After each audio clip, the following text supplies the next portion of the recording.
Uhaikum tahiyatan islamiyah, tahiyatan min indillah, tahiyatan yukramu biha ahlul jannah, tahiyatan tudakhilul qulub sururan wassalaman.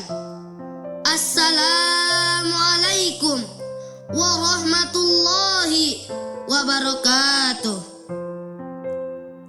Hamdan wa syukran lillah, salatan wa salaman ala rasulillah, amma ba'du. Yang kami hormati dan kami muliakan pengasuh Pondok Pesantren As-Siddiqiyah, guru besar kita bersama Al-Mukarram wal Muhtaram Kiai Haji Adi Nurseha LC MPD, mata'anallah fitulil hayat. Yang kami hormati dan kami muliakan Al-Asatidh wal Asatidah, yang mohon maaf asmanya tidak bisa saya sebutkan satu persatu, mata'anallah fitulil hayat. Dan tak lupa pula teman-teman seperjuangan yang berada di Pondok Pesantren As-Siddiqiyah yang sedang mencari ilmu dan barokah guru. Pertama-tama dan yang paling utama, marilah kita panjatkan puja serta puji syukur kehadirat Allah Subhanahu wa Ta'ala. Karena Allah lah yang menciptakan kita, karena Allah lah yang menghidupkan dan mematikan kita, dan karena Allah lah sesembahan kita. Oleh karena itulah kita harus menjadi hamba Allah Subhanahu wa Ta'ala yang beriman dan bertakwa kepadanya.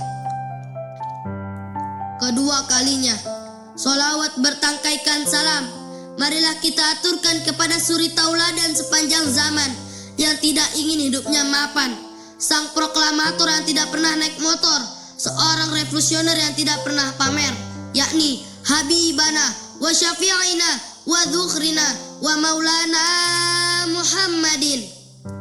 Jadikanlah beliau sebagai idola kita, jadikanlah beliau sebagai uswah hasanah kita, dan jadikanlah beliau sebagai contoh yang baik untuk kita.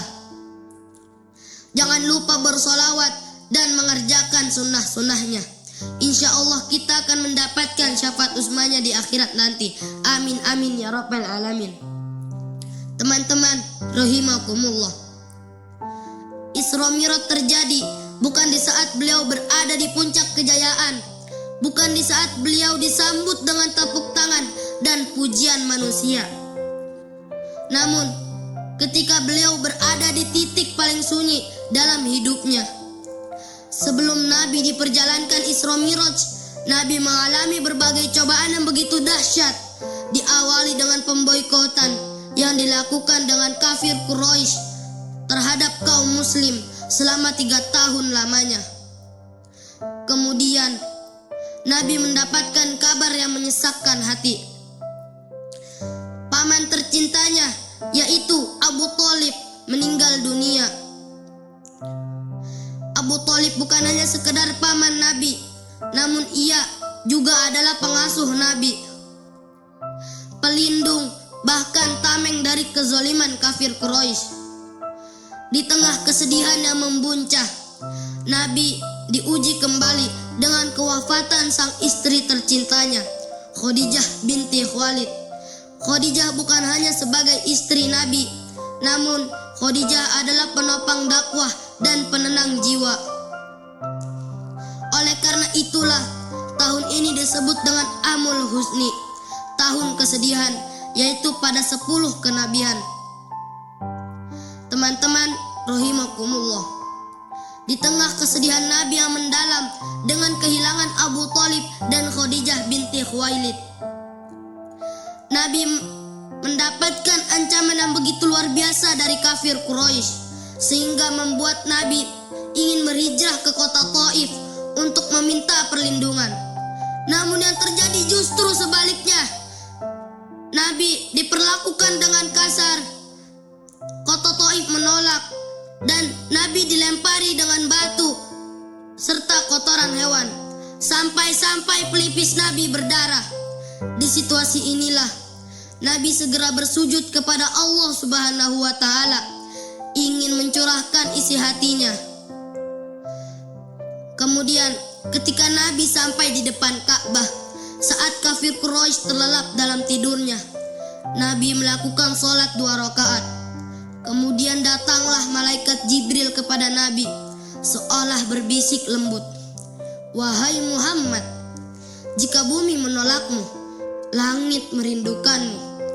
Jika manusia menyakitimu, Allah menantimu." Allah Subhanahu wa Ta'ala mengabadikan peristiwa ini dalam firman-Nya yang berbunyi, "A'udzu billahi minasyaitonir rajim. Bismillahirrahmanirrahim. Subhanalladzi asra bi'abdihi lailam minal masjidil haram ilal masjidil aqsa alladzi barakna haulahu linuriyahu min ayatina innahu huwas samiul basir."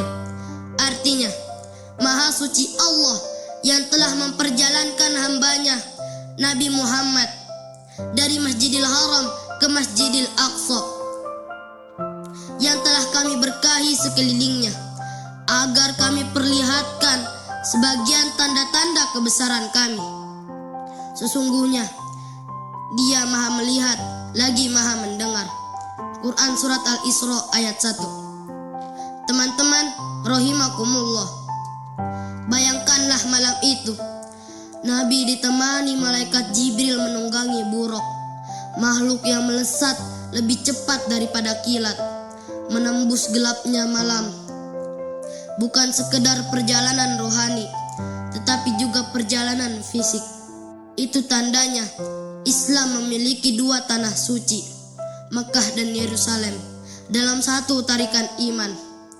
Di saat Nabi sampai di langit, satu demi satu pintu langit terbuka. Satu demi satu Nabi menemui para Nabi terdahulu. Di langit pertama, Nabi bertemu dengan Nabi Adam. Di langit kedua, Nabi bertemu dengan Nabi Isa dan Yahya. Di langit ketiga, Nabi bertemu dengan Nabi Yusuf. Di langit keempat, Nabi bertemu dengan Nabi Idris. Di langit kelima, Nabi bertemu dengan Nabi Harun. Di langit keenam, Nabi bertemu dengan Nabi Musa. Di langit terakhir, yaitu langit ketujuh, Nabi bertemu dengan Nabi Ibrahim. Semuanya menyambut Nabi dengan salam dan doa. Itulah peristiwa luar biasa yang terjadi. Teman-teman rahimakumullah, dalam perjalanan ini Nabi mendapatkan hadiah yang begitu luar biasa bagi umat muslim. Bukan emas, bukan istana, bukan kekuasaan, melainkan sholat wajib 5 waktu yang menghubungkan antara bumi dan langit, yang menghubungkan antara makhluk dan Khalik, dan yang menjadi tangga ruhani bagi siapapun yang ingin mendekati Allah Subhanahu wa Ta'ala. Oleh karena itulah Syekh Muhammad Sayyid Tantawi mengatakan dalam kitab Al-Wasit, "Amma sholatu fahiya mi'rajul mu'min." Artinya, adapun sholat adalah mi'rajnya orang beriman. Demikianlah tausiah yang bisa saya sampaikan.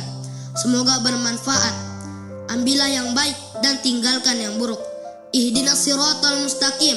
Wabillahi taufiq wal hidayah. Wal afu minkum. Wassalamu alaikum warahmatullahi wabarakatuh.